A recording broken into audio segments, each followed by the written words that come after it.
यहाँ से स्टार्ट करेंगे। नेक्स्ट है इसके यहाँ पर टेस्ट नंबर 1 रहेगा फुल लेंथ टेस्ट, ठीक है। जो फुल लेंथ यहाँ पर टेस्ट है इसका पूरा सिलेबस पर आधारित यहाँ पर होगा टेस्ट ये, और यहाँ पर एक पहला टेस्ट होगा, राइट। इसके और भी यहाँ पर जैसे सेक्शनल टेस्ट थे टॉपिक वाइज मैंने आपको कराया था यहाँ से, लेकिन यहाँ पर जो रहेगा ये जितना भी सब्जेक्ट इसका पूरा होता है हमारा यूपीएससी का, उसके आधार पर फुल लेंथ यहाँ पर टेस्ट पहला होगा, उसको हम लोग यहाँ से देखेंगे, राइट। सुबह हम लोग यहाँ पर देख चुके हैं डेली टारगेट के हिसाब से आपको एक एक चीज़ कवर करना है यूपीएससी प्रीलिम्स 2026 के लिए।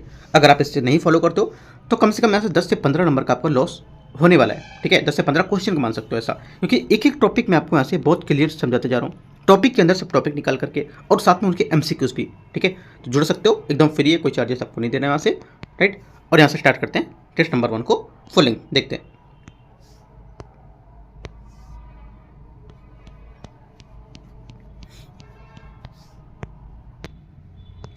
यहाँ से पहला क्वेश्चन है, इसमें बोले निम्नलिखित कथनों पर विचार करना है, कथन 1 और कथन 2। पहला बोले कि दल बदल विरोधी कानून के प्रावधान तब लागू नहीं होते जब कोई विधानसभा सदस्य राज्यसभा चुनाव में अपने दल के निर्देश विरुद्ध मतदान करता है। पहला क्या होगा, पहला स्टेटमेंट यहाँ से इसका ये करेक्ट है, सही बोला है। दूसरा, राज्यसभा के चुनाव में मतदान गुप्त मतपत्र के माध्यम से होता है।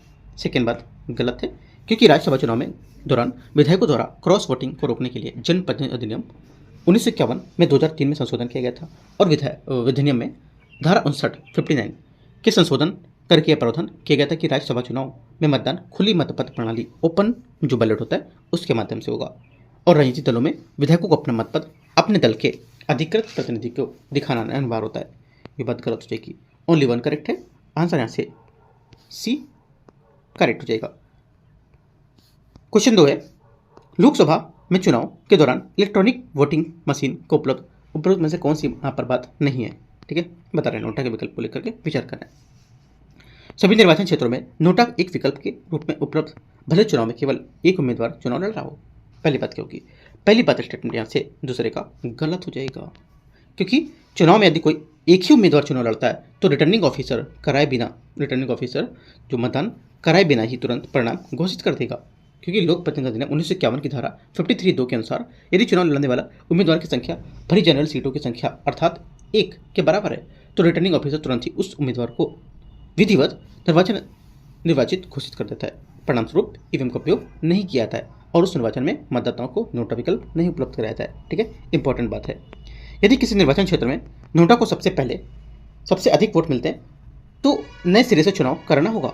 गलत बात है, क्यों करेंगे फिर नए सिरे से चुनाव? नहीं कराएंगे ना, क्योंकि यहाँ पर जो नोटा होता है सबसे अधिक वोट मिले होंगे तो चुनाव लड़ने वाले उम्मीदवार को वैध मतों की अधिकतम संख्या प्राप्त करने वाले उम्मीदवार को ही विजेता घोषित किया जाएगा। जैसे मान लो नोटा टोटल हमारे पास 100 वोट हैं यहाँ पर, जैसे कि इसमें टोटल 100 वोट है हमारी जो विधानसभा में, ठीक है, मतलब यहाँ पर विधान जो कंस्टिट्यूंसी होती है इसमें 100 वोट है, इसमें से मान लो 80 नोटा को चले गए, बचे कितने 20 वोट आगे जो खड़ा हुआ उम्मीदवार, तो जीतेगा कौन? 20 वाले जीतेगा, क्योंकि मैक्सिमम तो इसी के ही हैं, ठीक है। नोटा वाला कोई कितना भी हो जाए, भले यहाँ पर 99 क्यों ना हो जाए, यहाँ पर 1 हो जाए तो भी जीतेगा जाइए, क्योंकि इसका 1 जाता है ना, इससे। तो यहाँ से क्या होगा, दोनों बातें गलत है, आंसर 1, 2 दोनों गलत है, तो क्या होगा, डी करेक्ट होगा। क्वेश्चन 3 देखते हैं। क्वेश्चन 3 है, भारतीय संसद में सदन के नेता के संबंध में विचार करना है। लोकसभा और राज्यसभा की कार्यप्रणाली के नियम में सदन नेता शब्द को परिभाषित किया गया है। पहला, तीसरे का पहला स्टेटमेंट यहाँ से करेक्ट है। दूसरी बात यहाँ से इसमें बोला है कि यदि प्रधानमंत्री लोकसभा के सदस्य है तो वह समानता लोकसभा में सदन के नेता के रूप में काम करता है। सेकेंड बात भी सही होगा। यदि प्रधानमंत्री राज्यसभा का सदस्य है तो उसे लोकसभा का अध्यक्ष या लोकसभा बहुमत नेता दल के सदन के नेता के रूप में मनोनीत करेगा। ये बात गलत है, क्योंकि यदि प्रधानमंत्री लोकसभा का सदस्य नहीं है अर्थात राज्यसभा का सदस्य है तो प्रधानमंत्री लोकसभा के किसी अन्य सदस्य मंत्री को सदन नेता के रूप में मनोनीत नहीं करेगा, ठीक है। तो ये बात गलत होगा, आंसर क्या होगा, ओनली 1, 2 करेक्ट है, तीसरा गलत होगा। क्वेश्चन नंबर 4 है, निम्नलिखित घटनाओं पर विचार करने। पहले की घटना शुरू करते हुए कालक्रम के अनुसार व्यवस्थित करते हैं। संविधान सभा द्वारा राष्ट्रगान को अपनाया जाना, भारत के ब्रिटिश औपनिवेशिक शासन से स्वतंत्र घोषित किया गया, और भारत की संविधान सभा द्वारा उद्देश्य प्रस्ताव और भारत के संविधान का अधिनियम, ठीक है। तो इनमें से कौन सा स्टेटमेंट यहाँ से पहले से बात के क्रम में सही होगा? देखो पहला आएगा आपको यहाँ से, भारत के संविधान द्वारा उद्देश्य प्रस्ताव को अपनाना। ठीक है, उद्देश्य प्रस्ताव को अपनाना 22 जनवरी 1947। ठीक है, अगला पहला तीसरा हो जाएगा। उसके बाद आपका होगा यहाँ से दूसरा, भारत को ब्रिटिश औपनिवेशिक शासन के स्वतंत्र घोषित करना। ये कब? ये 15 अगस्त 1947 है ना, 15 अगस्त 1947। वही क्या था नीचे वाला? ये था 22 जनवरी 1947 है ना, तो पहले ये था, उसके बाद दूसरा हो जाएगा। उसके बाद हो जाएगा आपका चौथा, भारत के संविधान का अधिनियम कब किया गया था? 26 नवंबर 1949। ठीक है, आगे आएगा आपका जो बचा वो पहला संविधान का राष्ट्रगान अपनाया गया था कब? ये अपनाया गया था 1950 24 जनवरी। तो 3 2 4 1 इसका आंसर होगा, 3 2 4 1 ए। क्वेश्चन 5 है, भारत में जिला न्यायाधीशों की नियुक्ति के संबंध में निम्नलिखित कथन पर विचार करना है। किसी राज्य में जिला न्यायाधीशों की नियुक्ति एवं पदोन्नति उस राज्य के राज्यपाल द्वारा उच्च न्यायालय के परामर्श से की जाती है। पहली बात सही है। जो व्यक्ति संघ या किसी राज्य की सेवा शर्त में नहीं है उसे जिला न्यायाधीश केवल तभी नियुक्त किया जा सकता है जब वह कम से कम 10 वर्षों की अधिवक्ता वकील रहा हो। सेकेंड बात गलत होगा, क्योंकि यहाँ पर आर्टिकल 233 का 2 उसके अनुसार संघ राज्य की सेवा में पहले से कार्यरत न होने वाला व्यक्ति जिला न्यायाधीश नियुक्त होने के लिए तभी पात्र होगा जब वह कम से कम 7 वर्षों तक अधिवक्ता या वकील रहा हो, न कि 10 वर्ष। ठीक है, ओनली 1 करेक्ट है, आंसर यहाँ से 1 सही हो जाएगा। क्वेश्चन 6 है, लोकसभा की एक बैठक में 390 सदस्य उपस्थित होते हैं, मतदान कर रहे हैं। निम्नलिखित परिस्थितियों पर विचार करना है। पहला, मौलिक कर्तव्य में संशोधन करने वाला विधेयक 261 सदस्यों के समर्थन से पारित किया जाता है। छठे का पहला स्टेटमेंट यहाँ से क्या होगा? ये छठे का पहला स्टेटमेंट यहाँ से गलत हो जाएगा। ठीक है, पहली बात गलत है। दूसरा यहाँ से किसी राज्य की सीमा में परिवर्तन करने वाला व्यक्ति विधेयक 196 सदस्यों के समर्थन से पारित किया जा सकता है। ये बात यहाँ से करेक्ट है। ठीक है, दूसरा यहाँ से सही है, पहला गलत होगा। राइट, तो आंसर क्या होगा? आंसर हो जाएगा ओनली 2 सही है, क्योंकि विधेयक को 196 मत प्राप्त हुए तो ये साधारण बहुमत की आवश्यकता को पूरा करता है। ठीक है, तो इसलिए यहाँ से आंसर होगा, क्योंकि उपस्थित मतदान में 390 थे, उसका जो आधा करेंगे तो 195, तो न्यूनतम हो जाएगा करीब 196 के आसपास। ठीक है, तो ये बात इसकी करेक्ट है, पहली बात यहाँ से इसकी गलत होगी। ठीक है, क्योंकि यहाँ पर बोला 261 सदस्यों को पारित होना, मतलब 261 सदस्यों के समर्थन से पारित किया जा सकता है, तो ये बात गलत होगी। आगे आते हैं क्वेश्चन नंबर 7। क्वेश्चन 7 है, भारतीय संविधान की छठी अनुसूची के संबंध में निम्नलिखित पर विचार करना है। पहला, राज्य का राज्यपाल सार्वजनिक अधिसूचना द्वारा छठी अनुसूची के अंतर्गत आने वाले क्षेत्रों में नए स्वायत्त जिलों के गठन कर सकता है। 7वें का पहला स्टेटमेंट यहाँ से करेक्ट है। किसी भी स्वायत्त जिले के क्षेत्रफल को कम करने का अधिकार राष्ट्रपति के पास होता है। सेकेंड बात यहाँ से गलत है, क्योंकि स्वायत्त जिले को जो होते हैं उसमें क्षेत्रफल को कम करने की शक्ति राज्यपाल के पास होती है, ना कि राष्ट्रपति के पास। ये बात गलत हो जाएगी। और छठी अनुसूची का आर्टिकल 1(3) का ई उसमें स्पष्ट रूप से बताई गई है। वर्तमान में केवल असम, मेघालय, त्रिपुरा और मिजोरम के जनजातीय क्षेत्र में छठी अनुसूची के अंतर्गत आएंगे। आंसर क्या होगा? ये बात सही है, 1 और 3 सही है, 7वें का आंसर सी। क्वेश्चन 8 है, इसे मूलतः भारतीय रिजर्व बैंक आरबीआई द्वारा हाल ही के वर्षों में बड़ी मात्रा में सोना खरीदे जाने के संबंध में विचार करना है। देश के विदेशी मुद्रा भंडार की संरचना में विविधता लाने के लिए। ठीक है, पहला देखो, पहला क्या होगा? पहला स्टेटमेंट यहाँ से करेक्ट है, क्योंकि आरबीआई जो है ये सोना खरीदने को लेकर एक प्रमुख कारण जो विविधीकरण है वो बताता है, और विभिन्न परिसंपत्तियों जैसे कि डॉलर, यूरो, सोना आदि को अपने पास रखकर आरबीआई किसी एक मुद्रा, विशेष रूप से अमेरिकी डॉलर, जो वैश्विक मुद्रा भंडार को स्थान रखता है और उसके मूल्य में उतार चढ़ाव को जोखिम से कम करेगा। प्रचलन में मुद्रा को सोने द्वारा समर्थित करने के लिए। ठीक है, सेकेंड बात भी क्या हो जाएगी? ये गलत हो जाएगी, क्योंकि जो इस प्रणाली के तहत मुद्रा जारी करने के लिए आरबीआई को कम से कम 200 करोड़ रुपए का आरक्षित रिजर्व रखना होता है, आवश्यक होता है। ठीक है, और प्रचलन में मुद्रा रही जो इसकी मात्रा में सीधे सोने की मात्रा से संबंधित नहीं होती है। हाल ही में खरीद इस वैधानिक न्यूनतम को कहीं अधिक और रणनीतिक आरक्षित प्रबंधन के लिए बताई गई, ना कि नई मुद्रा जारी करने के लिए। तीसरा है, वैश्विक वित्तीय एवं मुद्रा अस्थिरता से बचाव के लिए।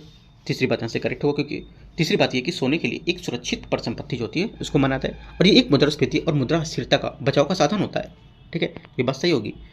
1 और 3 बात है जो यहाँ से इसकी सही है, जो ये बात बता रहा है किसकी?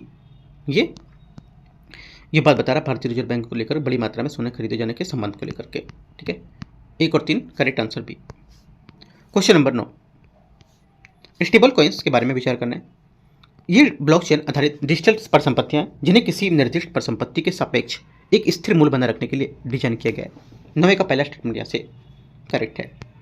केंद्रीय बैंक डिजिटल मुद्राओं के विपरीत स्टेबल कॉइन निजी तौर पर जारी किए जाते हैं और इन्हें वैध मुद्रा लीगल टेंडर का दर्जा प्राप्त नहीं होता है।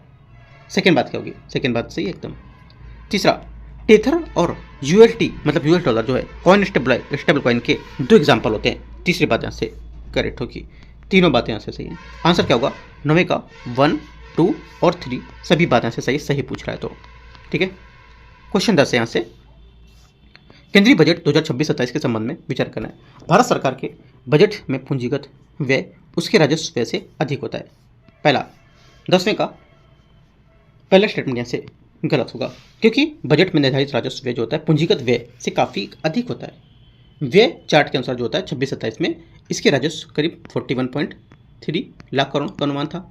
इसके विपरीत 26-27 के लिए यहाँ पर पूंजीगत जो व्यय है ये करीब 17.1 लाख करोड़ का अनुमान था, तो ये बात गलत हो जाएगी। सेकेंड, भारत सरकार के बजट में राजस्व प्राप्तियां उसकी पूंजीगत प्राप्तियों से अधिक होती है। सेकेंड बात करेक्ट है। ओनली 2 करेक्ट है, आंसर बी। ये सब टॉपिक मैं करा चुका हूँ डेली टारगेट में, इसलिए कहता हूँ डेली टारगेट से जुड़ो। ये सब टॉपिक मैंने बहुत अच्छे से समझाए थे आपको, एक एक चीज़ें समझाई थी। राजस्व घटा क्या होता है, राजस्व व्यय क्या होता है, फिगर बना बना के मैंने समझाया था आपको टारगेट में भी, ठीक है। तो आंसर क्या होगा? बी यहाँ से करेक्ट होगा। क्वेश्चन नंबर 11 है, डेली टारगेट से जुड़ने के लिए आप टेलीग्राम ज्वाइन करो, वहाँ पे एक एक दिन आपको चीज़ें मिलती रहेंगी, है ना। कुछ आपको नहीं समझ आता है तो आप तुरंत मैसेज करो उस मेरे को, ठीक है। वहाँ पे आईडी दे रखी मैंने और यहाँ पर बता भी रखा है या कमेंट करके पूछ सकते हो, ठीक है। क्वेश्चन 11 यहाँ से देखते हैं। 11 नंबर है, भुगतान नियामक बोर्ड के संबंध में विचार करना है। इसका गठन देश में भुगतान प्रणालियों के संचालन की निगरानी हेतु भारतीय रिजर्व बैंक द्वारा किया जाता है। 11वें का पहला स्टेटमेंट यहाँ से करेक्ट हो जाएगा, ठीक है। सेकेंड बात है इसमें कि ये बोला है कि इस बोर्ड में केंद्र सरकार के नामी सदस्य शामिल होते हैं। सेकेंड बात भी करेक्ट है क्योंकि यहाँ पर ये केंद्र सरकार के नामी सदस्य में शामिल होने की संरचना, जैसे कि इसमें आरबीआई गवर्नर, आरबीआई के भुगतान निपटान प्रणाली के लेकर के सदस्य इसके, ठीक है। केंद्र सरकार द्वारा 3 व्यक्ति यहाँ पर नामित होते हैं इसमें, ठीक है, सही बात है। तीसरा, इसकी अध्यक्षता भारतीय रिजर्व बैंक के गवर्नर द्वारा की जाती है। तीसरी बात यहाँ से ये करेक्ट है, सही है। चौथी बात है, ये भुगतान और निपटान प्रणालियों के विनियमन कार्य पर्यवेक्षण BPSS का स्थान लेगा। चौथी बात भी करेक्ट है। चारों बातें सही, आंसर डी। क्वेश्चन 12 है, अर्थव्यवस्था में विभिन्न प्रकार की वस्तुओं के संबंध में विचार करना है। किसी अन्य वस्तु के उत्पादन में उपयोग हेतु किसी फर्म द्वारा खरीदी गई वस्तु को हमेशा मध्यवर्ती वस्तु माना जाता है। 12वें का पहला स्टेटमेंट यहाँ से गलत है। क्यों? देखो, किसी फर्म द्वारा उत्पादन उपयोग की जाने वाली खरीदी गई वस्तु हमेशा मध्यवर्ती नहीं होती है। ये इस बात पर निर्भर करता है कि वस्तु की प्रक्रिया पूरी तरह से उपयोग की होती है या बार बार उपयोग की जाती है, ये बताया जाता है ना। तो ये बात गलत हो जाएगी। और होता क्या है मध्यवर्ती वस्तु? देखो, मध्यवर्ती वस्तु जो इंटरमीडिएटर गुड्स होते हैं, जो ये वह वस्तु होती हैं जो उत्पादन प्रक्रिया में पूरी तरह से उपयोग हो जाती हैं या परिवर्तित हो जाती हैं, जैसे कच्चा माल, विद्युत ईंधन मध्यवर्ती वस्तुएं कहलाती हैं, ठीक है। पहला गलत है। सेकंड, किसी परिवार द्वारा व्यक्तिगत उपयोग के लिए खरीदी गई कार को टिकाऊ उपयोग वस्तु माना जाता है। सेकंड बात यहाँ से करेक्ट है। तीसरा, अंतिम उत्पादन का वह भाग जिसमें पूंजीगत वस्तुएं सम्मिलित नहीं होती हैं, ये सम्मिलित होती हैं, अर्थव्यवस्था का सकल निवेश माना जाता है। तीसरी बात यहाँ से क्या होगी? ये भी करेक्ट है। आंसर 1, 2 और 3 डी। क्वेश्चन नंबर 1, 2, 3 नहीं, क्या था? पहला गलत था ना, पहला तो गलत हो गया था, राइट। पहला गलत था, दूसरा तीसरा सही है ना। 2, 3 बी यहाँ से आंसर होगा इसका। क्वेश्चन नंबर आगे आते हैं 13 नंबर, 16वें वित्त आयोग द्वारा राज्यों के मध्य क्षैतिज कर वितरण की सिफारिश निम्नलिखित में से कौन सा नया मापदंड प्रस्तुत किया गया है? आंसर हो जाएगा 13 का करेक्ट आंसर, सकल घरेलू उत्पाद में योगदान, ये प्रस्तुत किया गया है। डी यहाँ से करेक्ट आंसर होगा। अभी नया लेटेस्ट डेटा है उसके अकॉर्डिंग पूछा है इसने, ठीक है। क्वेश्चन नंबर 14 निम्नलिखित में से कौन सा संकेतक बीमा जो प्रवेश होते हैं या पैट, बीमा प्रवेश या पैट जो होते हैं, इसके और बीमा घनत्व के बीच के सही अंतर बताएगा, जो किसी देश के बीमा क्षेत्र के विकास आकलन करने के लिए उपयोग करने के 2 संकेतक हो सकते हैं। आंसर हो जाएगा 14 का। ये बीमा प्रवेश जो होता है ये GDP के प्रतिशत के रूप में बीमा प्रीमियम को मापता है, जबकि यहाँ पर बीमा प्रति घनत्व व्यक्ति की बीमा प्रीमियम को मापेगा। ये आंसर होगा। लिख सकते हो, मैं बता देता हूँ फिर से। बीमा जो प्रवेश पैठ होता है, बीमा प्रवेश पैठ होता है, ये किसी दिए गए वर्ष में अर्जित प्रीमियम और सकल उत्पाद जो होता है उसके अनुपात के रूप में परिभाषित करते हैं। ये मूल रूप से समग्र अर्थव्यवस्था के सापेक्ष बीमा क्षेत्र को विकास की एक माप होगी। दूसरी बात, जो बीमा घनत्व होता है, ये क्या होता है? जो बीमा घनत्व होता है, ये किसी दिए गए वर्ष में बीमाकृत प्रीमियम और कुल जनसंख्या के अनुपात के रूप में परिभाषित किया जाता है। ठीक है, और ये प्रति व्यक्ति प्रीमियम को दर्शाता है, जिससे पता चलता है कि देश में औसत व्यक्ति बीमा कितना खर्च कर रहा है। ठीक है, तो आंसर बी करेक्ट होगा। क्वेश्चन 15 है, पोरोक्वास्ट सोलर सेल के बारे में विचार करना है। ये कौन सा कथन इसके बारे में सही होगा? ठीक है, देखो इसके बारे में पहले हम जान लेते हैं ये होता क्या है। देखो पेरोक्वास्ट जो होता है, ये किसी भी ऐसे यौगिक को संदर्भित करता है जिसकी क्रिस्टल संरचना खनिज कैल्शियम टाइटेनियम के समान होती है। ये बात पहले याद रखना है आपको। तो पहली बात यहाँ से इसकी गलत हो जाएगी। दूसरा भी गलत है। सही यहाँ पे तीसरा होगा, सी वाला। ठीक है, कैसे? क्योंकि यहाँ पर जो फोटोवोल्टिक पीवी होते हैं, है ना, फोटोवोल्टिक पीवी प्रभाव, ये प्रक्रिया में जिसमें पदार्थ सामान्यतः अर्धचालक प्रकाश ऊर्जा फोटोन को सीधे विद्युत ऊर्जा में परिवर्तित करता है और प्रकाश को अवशोषित करने वाली सक्रिय परत के रूप में पेरोस्क्वाइट सामग्री का उपयोग करेगा, जो सूर्य प्रकाश को अवशोषित करके इस प्रभाव के माध्यम से विद्युत उत्पन्न करता है। सी यहाँ से आंसर होगा। बाकी सब गलत है। सिलिका वाला भी गलत है, क्योंकि सिलिका आधारित बोला है कोशिकाओं की तुलना में ये अधिक महंगी और कम दक्ष होते हैं। गलत है, क्योंकि यहाँ पर उच्च दक्षता होती है इनकी और उत्पादन लागत काफ़ी कम होती है ना। 16 नंबर है, निम्नलिखित पर विचार करने। कथन 1, कथन 2। वैश्विक नौवहन प्रणाली के उपग्रह के समानता निम्न भूकक्षा में स्थापित किया जाता है। एलईओ, लो ऑर्बिटल, मतलब लो अर्थ ऑर्बिटल, है ना। तो पहला क्या होगा? 16 का पहला स्टेटमेंट यहाँ से गलत है, क्योंकि परिचालनशील जो होता है ये वैश्विक नेविगेशन प्रणालियों जैसे कि जीपीएस, ग्लोनास, गैलीलियो, है ना, ये उपग्रह माध्यम से दूसरी जो भूकक्षा होती है उसमें स्थापित किए जा सकते हैं, और दोनों ही कम उपग्रह के साथ इष्टतम वैश्विक कवरेज प्रदान करते हैं। एलईओ उपग्रह तेजी से गति करते समय, जिससे यहाँ पर छोटे छोटे जो कण होते हैं उसको कवर करता है, और निरंतर विश्वव्यापी सेवा के लिए अधिक उपग्रह की आवश्यकता होती है, जिससे लागत जटिलता बढ़ जाती है इसकी।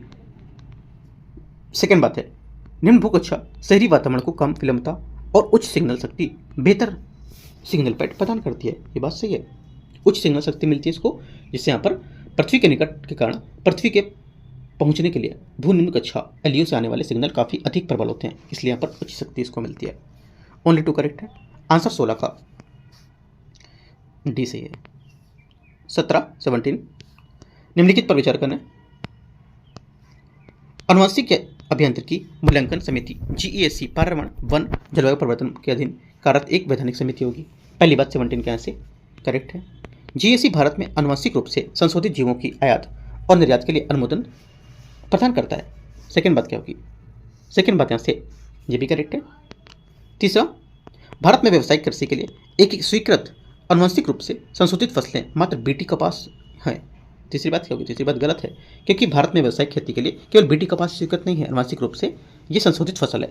और यदि जीईएससी ने अक्टूबर 2022 में बीज उत्पादन और परीक्षण के लिए जीएम सरसों DMH11 पर्यावरणीय उपयोग की सिफारिश की थी, लेकिन किसानों द्वारा व्यावसायिक खेती के लिए इसे अभी भी पूरी तरह से मंजूरी नहीं मिली थी, और ये मामला सर्वोच्च न्यायालय में विचाराधीन है। तीसरा गलत है। 1 2 सिर्फ करेक्ट है, बी। क्वेश्चन 18, S-400 मिसाइल के बारे में विचार करना है। S-400 रूस द्वारा विकसित एक उन्नत सतह हवा से हवा मार करने वाली मिसाइल होगी, सतह से हवा मिसाइल मारने वाली मिसाइल होगी। ठीक है, तो पहला क्या होगा? 18 का पहला स्टेटमेंट यहाँ से करेक्ट है। ऑपरेशन सिंदूर के दौरान भारत ने पाकिस्तान मिसाइल को और ड्रोन हमलों को रोकने के लिए S-400 मिसाइल की प्रणाली तैनात की थी। सेकेंड बात यहाँ से एकदम करेक्ट है, सही है। आंसर क्या होगा? दोनों बातें सही है, सी। क्वेश्चन नंबर 19 नंबर है माइटोकॉन्ड्रियल रिप्लेसमेंट थेरेपी, MRT काफ़ी न्यूज़ में है। मैं क्वेश्चन पहले भी करा चुका हूँ, उसमें UKT अपना टेस्ट है ना, उसमें भी UKT के यहाँ पर 4 फुलिंग टेस्ट हो चुके हैं, वो भी आप देख सकते हो, काफ़ी इंपॉर्टेंट वहाँ पे क्वेश्चन में डिस्कस किए हैं। ठीक है, पहला है इसमें MRT को इन विट्रो फर्टिलाइजेशन IVF का एक रूप माना जाता है। 19 का पहला स्टेटमेंट यहाँ से एकदम करेक्ट है। सेकेंड, मात्र तर्कु स्थानांतरण MRT की एक तकनीक है जिसमें निषेचन के बाद माइटोकॉन्ड्रिया दान किया जाता है। सेकेंड बात गलत है, क्योंकि MST में अंडों से केंद्रीकृत अनुवांशिक पदार्थ को निकालकर दान किए गए उन अंडों जो डोनेटेड एग होते हैं उसमें स्थानांतरित करते हैं जिसमें पहले से ही केंद्रीकृत अनुवांशिक पदार्थ निकाल दिया जाता है और फिर अंडों को शुक्राणुओं से निषेचित करके भ्रूण बनाया जाता है, अर्थात इसे निषेचन से पहले, है ना, बात गलत हो जाएगी। एमआरटी के माध्यम से पैदा हुए बच्चों को कभी कभी 3 माता पिता वाले बच्चों के कहा जाता है क्योंकि इनमें 3 माता पिता केंद्रीकृत डीएनए होता है। एकदम बात गलत है ये, क्योंकि यद्यपि एमआरटी के माध्यम से जन्म लेने वाले बच्चों को बोलचाल की भाषा में 3 माता पिता वाले जो बच्चे होते हैं वो कहा जाता है, ये यहाँ पर गलत होगा क्योंकि यहाँ पर उनमें 3 माता पिता का केंद्रीय डीएनए नहीं होता है ना, ये बात गलत होगी। ओनली 1 करेक्ट है। ए यहाँ से क्या होगा, इसका सही आंसर होगा 19 क्वेश्चन का। यहाँ से आगे देखते हैं क्वेश्चन 20, निम्नलिखित में से कौन सा शब्द सक्रिय भेषजीय घटक का सर्वोत्तम वर्णन करता है। ठीक है, आंसर हो जाएगा, देखो यहाँ पर सक्रिय औषधि जो संगठक होता है ये किसी औषधि भेषज उत्पाद जो होते हैं, टैबलेट, कैप्सूल, है ना, इनमें विद्यमान जैविक रूप से सक्रिय घटक होते हैं, इसको संदर्भित करता है। ये घटक वांछनीय चिकित्सकीय प्रभाव उत्पन्न करता है और दवा में मौजूद अन्य घटक जैसे बाइंडर, फिलर, रंग, है ना, इसमें सहायक पदार्थ होते हैं और ये दवा को प्रभावी ढंग से पहुंचाने में मदद करते हैं। इनका स्वयं कोई औषधि प्रभाव नहीं होता है। बी यहाँ से करेक्ट आंसर होगा। 21 है, व्युत्क्रम वैक्सीन ये क्या है, इसका विकास मुख्य रूप से निम्नलिखित में से किस लक्ष्य को प्राप्त करने के उद्देश्य से किया जाता है। आंसर हो जाएगा 21 का करेक्ट आंसर, ये प्रतिरक्षा प्रणाली को शरीर को अपने ऊतक पर हमला करने से रोकने के लिए। क्या होगा, सी यहाँ से 21 का करेक्ट आंसर होगा। 22 नंबर क्वेश्चन है 22, निम्नलिखित घटनाओं को सबसे पहले घटित घटना शुरू के कालक्रम के अनुसार व्यवस्थित करना है। देखते हैं 22वें का पहला, लंदन में श्यामजी कृष्ण वर्मा द्वारा इंडियन होम रूल सोसाइटी की नींव रखी गई थी, पहली बात एकदम सही है। 1905 में भीखाजी कम्मा द्वारा विदेशी भूमि के फहराया गया था, पहला भारतीय स्वराज 1907 में, 5 के बाद 7 आता है, सीरियल से लगा हुआ है। सैन फ्रांसिस्को में गदर पार्टी की स्थापना, ये भी बात सही क्योंकि यहाँ पर नवंबर 1913 में, इसके बाद 9/7 के बाद 13 आ गया। और कम्मा गाटामारू प्रकरण जो 1914 में, तो सब सही है, 5, 7, 13 और 14 सीरियल से लगे हुए, 1, 2, 3, 4। क्वेश्चन नंबर 23, मराठा साम्राज्य के संबंध में विचार करना है। सरंजाम एक भूमि अनुदान प्रणाली थी जिसका उद्देश्य साम्राज्य की भूमि प्रति प्रमुख व्यक्तियों की वफादारी सुनिश्चित करना था, पहला। 23वें का पहला स्टेटमेंट से करेक्ट होगा। चौथ और स्वदेशमुखी मराठा साम्राज्य के अंदर से ही इकट्ठा किए जाते थे, सेकेंड बात यहाँ से गलत है क्योंकि यहाँ पर चौथ 1/4 राजस्व का और स्वदेशमुखी अतिरिक्त अतिरिक्त मतलब 10वां% उसका, ठीक है। और मराठा साम्राज्य के भीतर एकत्र नहीं किए जाते थे, इनके बजाय मराठों में आक्रमण से बचने के लिए उन भूमियों को वंशानुगत दावे के रूप में ये मुगल साम्राज्य या दक्कन सल्तनत में पड़ोसी क्षेत्रों को एकत्र करते थे, ठीक है, सेकंड गलत होगा। छत्रपति शिवाजी का राज्याभिषेक शिवनेरी किले में हुआ था जो उनकी राजधानी के रूप में कार्य करता था, तीसरी बात गलत है क्योंकि छत्रपति शिवाजी का जन्म शिवनेरी में हुआ था, उनका राज्याभिषेक रायगढ़ किले 1674 में हुआ था और उनकी राजधानी के रूप में काम करता था। जो आंसर हो जाएगा सिर्फ एक करेक्ट है, बाकी सब गलत है। एक करेक्ट है, पूछा क्या है, गलत पूछा है ना, तीसरा गलत है और दूसरा गलत है ना, तो तीसरा दूसरा गलत है, तो दूसरा तो सही नहीं था, तीसरा भी सही नहीं था, पूछा गलत कौन सा होगा, 2-3 गलत होने चाहिए यहाँ से, 2-3 कोई ऑप्शन नहीं है इसमें, ठीक है, अपनी साइड से लिख लो, 2 और 3 इसका मान लो, सी को मान लेते हैं, ठीक है, एक सही है 2 और 3 गलत है। स्टेटमेंट कुछ मिस हो जाते हैं कभी कभी प्रिंट करने में, है ना। क्वेश्चन 24 है, उस्ता कला जो शुद्ध सोने की पत्ती और उत्कीर्ण डिजाइनों के लिए उपयोग की जाती थी उसके लिए प्रसिद्ध पारंपरिक शिल्प है, मुख्य रूप से निम्नलिखित में से किस राज्य से संबंधित है। आंसर हो जाएगा 24 का करेक्ट आंसर, ये संबंधित है राजस्थान से, ठीक है। उस्ता कला अभ्यास मुख्य रूप से राजस्थान के बीकानेर जिले से उस्ता कारीगर द्वारा बनाई जाती है। ये उस्ता कला एक अनोखी और विश्व प्रसिद्ध कला विद्या होती है, ठीक है। 25 है, ब्रिटिश भारत में सिविल सेवाओं के विकास के लिए विचार करना है। योग्यता आधारित आधुनिक सिविल सेवा की अवधारणा को लॉर्ड मैकाले की रिपोर्ट के अनुशंसा के बाद 1854 में पेश किया गया था। 25 का पहला स्टेटमेंट यहाँ से करेक्ट है। एचिसन आयोग ने सेवाओं को 2 समूहों में पुनर्गठन करने की सिफारिश की थी, सेकेंड बात गलत है। तीसरा, भारतीय सिविल सेवा ICS के लिए एक साथ परीक्षाएं भारत के प्रथम विश्व युद्ध और मॉन्टेग्यू चैम्पियन सुधारों के बाद आयोजित की जाने लगी थी, सेकेंड बात गलत है, तीसरी बात यहाँ से सही है। 1 और 3 सही है, 25 का आंसर 1 और 3 करेक्ट हो जाएगा। 1 और 3 सही होगा ना, तो 1 और 3 सही पूछा, क्या है सही पूछा, तो 1 और 3 बी होगा यहाँ से, ए नहीं। सब स्टेटमेंट इसके गलत दे रखे हैं, ध्यान रखना है, ठीक है। तो 1 और 3 है। स्टेटमेंट गलत क्या है, यहाँ पे ऊपर नीचे मिस्टेक हो गया, कुछ ऊपर नीचे हो गए थोड़े से, बाकी हम आपको जो बताएंगे एकदम करेक्ट बताएंगे। 1 और 3 यहाँ से सही है, बी। 26 है, भारतीय राष्ट्रीय आंदोलन में कम्युनिस्ट नेताओं की भूमिका के संबंध में विचार करना है, व्यक्तित्व और योगदान इनके क्या है। एस वी घाटे 26, एस वी घाटे क्या हुआ, ये भारतीय कम्युनिस्ट पार्टी के प्रथम महासचिव थे। मुजफ्फर अहमद कानपुर बोल्शेविक षड्यंत्र मामले से संबंधित थे, सेकेंड बात भी करेक्ट है। तीसरा, भारत में एम एन रॉय भारत में पहला समाजवादी साप्ताहिक प्रकाशित किया था जिसका शीर्षक द सोशलिस्ट था। ये बात गलत है क्योंकि एस ए डांगे ने साप्ताहिक पत्रिका द सोशलिस्ट शुरू की थी, ना कि एम एन रॉय ने, तो ये बात गलत होगी। 2 बातें करेक्ट हैं।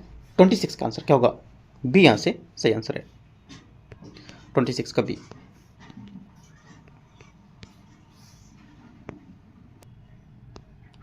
27 नंबर क्वेश्चन यहाँ से, हड़प्पा सभ्यता के व्यापार के संबंध में दिलमुन और मगन शब्द किससे संबंधित हैं।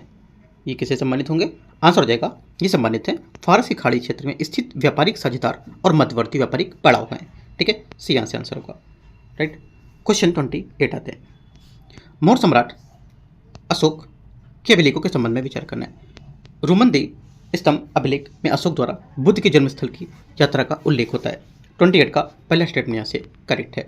मस्की लघु शिलालेख में अशोक के व्यक्तिगत नाम का उल्लेख मिलता है, सेकेंड बात भी करेक्ट है क्योंकि यहाँ पर मस्की लघु शिलालेख पहला खोजा गया शिलालेख है जिसमें दिवन प्रिय देवताओं के प्रिय उपाधि के लिए अशोक के नाम के स्पष्ट रूप में उपयोग किया गया था, जो सम्राट की पहचान की पुष्टि करता है। अशोक के शिलालेख में दक्षिण भारत के केरल पुत्र एवं चोल राज्य की उल्लेख है, तीसरी बात करेक्ट होगा। 1 2 3 सभी करेक्ट है, डी आंसर होगा। 29, निम्नलिखित में से कौन से परिणाम संयुक्त राष्ट्र जलवायु परिवर्तन सम्मेलन COP30 से जुड़े हैं। COP30 से जो जुड़े हैं, एक तो जाएगा आपका यहाँ से पहला वैश्विक जो कार्यान्वयन त्वरक है ये, दूसरा बेलिम क्रियातंत्र, ये भी यहाँ से करेक्ट होगा, तीसरा अनुकूलन पर वैश्विक लक्ष्य के लिए संकेतक पर समझौता, तीनों बातें यहाँ से करेक्ट हैं। आंसर क्या होगा, 1 2 और 3 सभी यहाँ पर संयुक्त राष्ट्र जलवायु परिवर्तन सम्मेलन UNFCCC के COP30 से जुड़े होंगे। क्वेश्चन 30 नंबर, यूनेस्को विश्व धरोहर स्थल निंगालू तट हाल ही में निम्नलिखित में से किस कारण से खबरों में था। देखो ये न्यूज़ में क्यों था, क्योंकि निगालू जो तट है पश्चिमी ऑस्ट्रेलिया के पूर्वी हिंद महासागर के दूरस्थ तट पर स्थित तटीय जल के एक प्रमुख निकटवर्ती प्रबल भित्ति प्रणाली और उसमें संलग्न चूना पत्थर जो कास्ट प्रणाली है तथा शुष्क तटरेखा के साथ संबंधित आवास और प्रजातियां पाई जाती हैं। और निगालू तट के किनारे पर बड़े पैमाने पर प्रवाल व्यंजन घटना देखी जाती है, जिसका कारण लंबे समय तक चलने वाली समुद्र उष्ण लहर और समुद्री सतह के बढ़ते तापमान को मनाता है, और ये सब चौथी वैश्विक रंजक घटना का हिस्सा होती हैं। आंसर यहाँ से 30 का डी करेक्ट हो जाएगा। 31 है, पादप प्लवक के संबंध में विचार करना है। ये अधिकांश जलीय खाद्य श्रृंखलाओं के आधार पर प्राथमिक उत्पादक होते हैं। 31 का पहला स्टेटमेंट यहाँ से करेक्ट होगा। ये प्रकाश संश्लेषण के माध्यम से वैश्विक ऑक्सीजन आपूर्ति में महत्वपूर्ण योगदान भी देते हैं। सेकेंड बात भी यहाँ से करेक्ट होगा, ठीक है, क्योंकि यहाँ पर ये प्रकाश संश्लेषण के लिए जो प्रक्रिया होती है उसके द्वारा फाइटोप्लैंक्टन कार्बन डाइऑक्साइड उपयोग करते हैं और ऑक्सीजन छोड़ते हैं, और वैज्ञानिकों का अनुमान है कि हमारे वायुमंडल में कम से कम 50% ऑक्सीजन फाइटोप्लैंक्टन द्वारा उत्पादित होता है। काफ़ी इंपॉर्टेंट है ना, तो दोनों बातें करेक्ट हैं। डाइटम और डाइनोफ्लेजेंट्स पादप प्लवक के महत्वपूर्ण प्रकार होंगे, तीसरी बात भी करेक्ट है, ठीक है। आंसर क्या होगा, 1 2 3 सभी से है। 32 नंबर क्वेश्चन है, बैक्टीरियाई सेल्यूलोज के संबंध में विचार करना है। कौन सा यहाँ पर सही होगा जिसका उल्लेख कभी कभी खबरों में देखा जाता है। ये कुछ खास बैक्टीरिया द्वारा उत्पादित एक प्राकृतिक पॉलीमर होता है। 32 का पहला स्टेटमेंट यहाँ से करेक्ट है। इस पौधे से प्राप्त सेल्यूलोज की तुलना में अधिक शुद्ध माना जाता है। सेकेंड बात भी सही होगा। तीसरा, इसका उपयोग घावों की ड्रेसिंग और दवा वितरण में कर सकते हैं। तीसरी बात भी करेक्ट है। 1 2 और 3 सभी सही है, आंसर डी। 33, हाइड्रोजन CNG और HCNG के संबंध में विचार करना है। पारंपरिक CNG की तुलना में HCNG अपूर्ण दहन हाइड्रोकार्बन उत्सर्जन को काफ़ी कम करता है। पहली बात। 33 का पहला स्टेटमेंट यहाँ से करेक्ट होगा, सही बात यहाँ से सही बोल रहा है। दूसरा, HCNG को सीधे फ्यूल सेल में उपयोग किया जा सकता है। सेकेंड बात क्या होगी? सेकेंड बात यहाँ से गलत है, क्योंकि HCNG को उपयोग मुख्य रूप से आंतरिक दहन जो इंजन होते हैं, इंटरनल यहाँ पर जो कंबस्ट इंजन होते हैं उसमें लेकर के गैसीय ईंधन के रूप में कर सकते हैं, ना कि ईंधन के सेल के रूप में। और इसका इस सेल में ईंधन सेल समानता शुद्ध हाइड्रोजन की आवश्यकता होती है, ना कि HCNG के हाइड्रोजन और मीथेन की तरह। तो ये बात गलत हो जाएगी। ओनली वन करेक्ट है, आंसर 33 का एक यहाँ से सही होगा। ए 34 आते हैं। 34 है, भारत में नवीकरणीय ऊर्जा की वर्तमान स्थिति के संबंध में विचार करना है। राजस्थान सौर ऊर्जा और नवीकरणीय ऊर्जा की क्षमता में दोनों में शीर्ष पर होगा। पहली बात 34 का पहला करेक्ट है। तमिलनाडु स्थापित पवन ऊर्जा क्षमता में शीर्ष स्थान पर होगा। सेकेंड बात यहाँ से गलत होगा, क्योंकि यहाँ पर कुल स्थापित पवन ऊर्जा में क्षमता में मामले में 3 राज्य, पहला गुजरात, दूसरा तमिलनाडु, तीसरा कर्नाटक। ठीक है, ये गलत होगा। कर्नाटक स्थापित लघु जल विद्युत क्षमता में शीर्ष होगा। पहली बात सही है, मतलब इसका जो कर्नाटक की बात सही बोला है वो सही है, क्योंकि यहाँ पर इसमें शीर्ष यहाँ पर 3 राज्य होते हैं जो लघु जल विद्युत क्षमता में टॉप पर हैं, जैसा कर्नाटक पहला, दूसरा हिमाचल, ठीक है, तीसरा आपको हो जाएगा उत्तराखंड। ठीक है, तो 1 और 3 आंसर होंगे, 2 बात सही है। क्वेश्चन नंबर 35, निम्नलिखित प्रयोगों पर विचार करना है। देश और यहाँ पर सीमा साझा करने वाले कौन कौन से देश होंगे? 35 पहला ईरान, तुर्की सही से मिले थे। ईरान अपनी पश्चिमी सीमा तुर्की के साथ साझा करता है। इजराइल, लेबनान, ये भी बात यहाँ से करेक्ट है। इजराइल अपनी उत्तरी सीमा लेबनान के साथ साझा करता है और ब्लू लाइन दोनों देशों के बीच की सीमा रेखा है। वेनेजुएला, कोलंबिया, ये बात सही है। और वेनेजुएला से मैंने आज आपको एक टॉपिक भी दिया है पढ़ने को, पूरा मैप का बना करके अच्छा सा एक की पॉइंट वहाँ पर ऐड किए हैं डेली टारगेट में सुबह। ठीक है, जोड़ो, अच्छा है बहुत, है ना, एक चीज़ आपको मिलेगी वहाँ पढ़ने के लिए।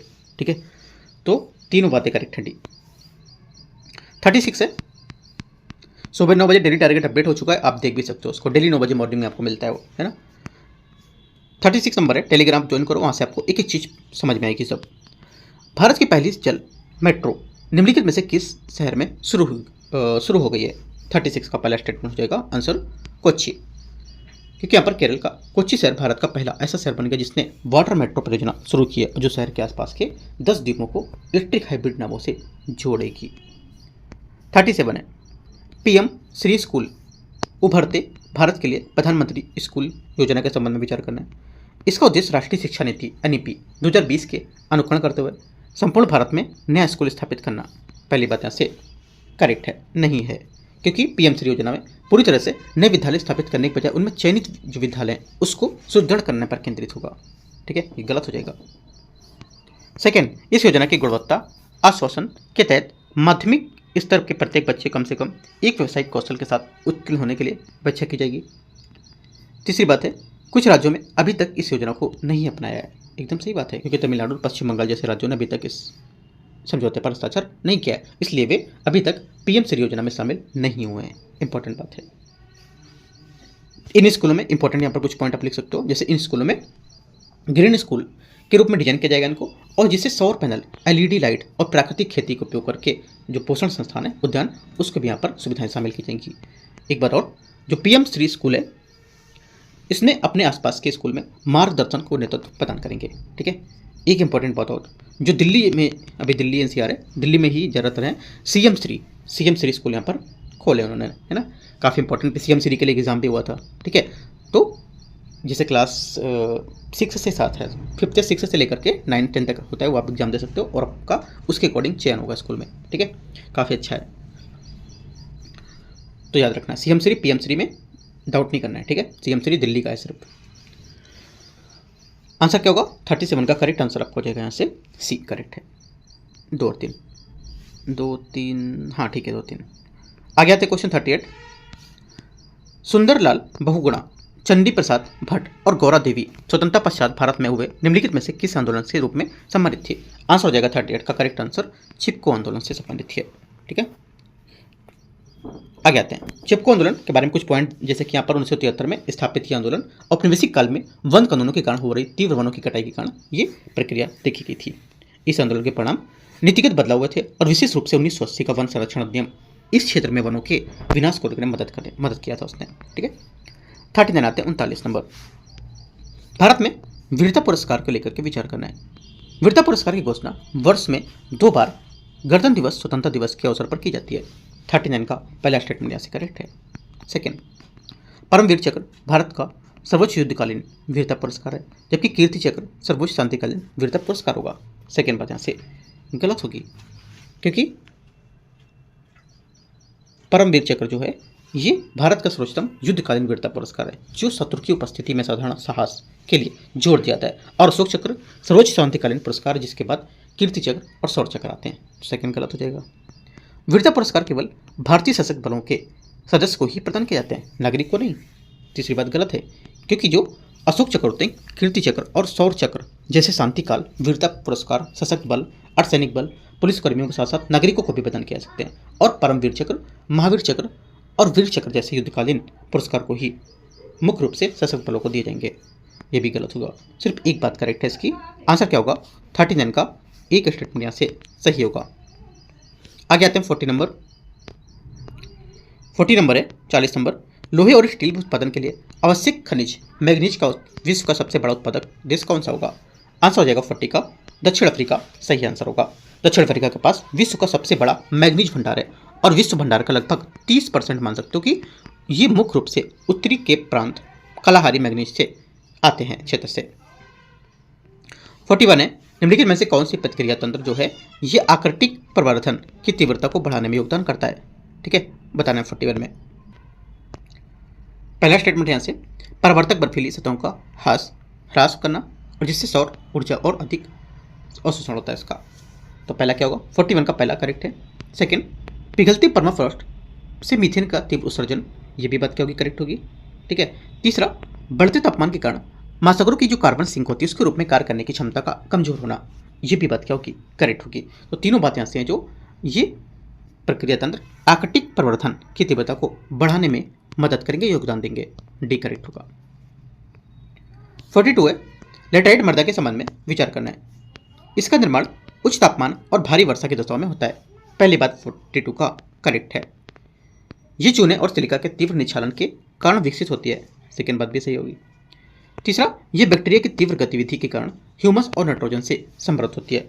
तीसरी बात गलत है, क्योंकि यहाँ पर जीवाणु गतिविधि तीव्र होती है, फिर भी ह्यूमस और नाइट्रोजन की मात्रा कम रहती है इसमें, क्योंकि गर्म और आर्द्र जलवायु में जैविक पदार्थ काफ़ी जल्दी विघटित हो जाते हैं और मृदा जमा नहीं हो पाती है।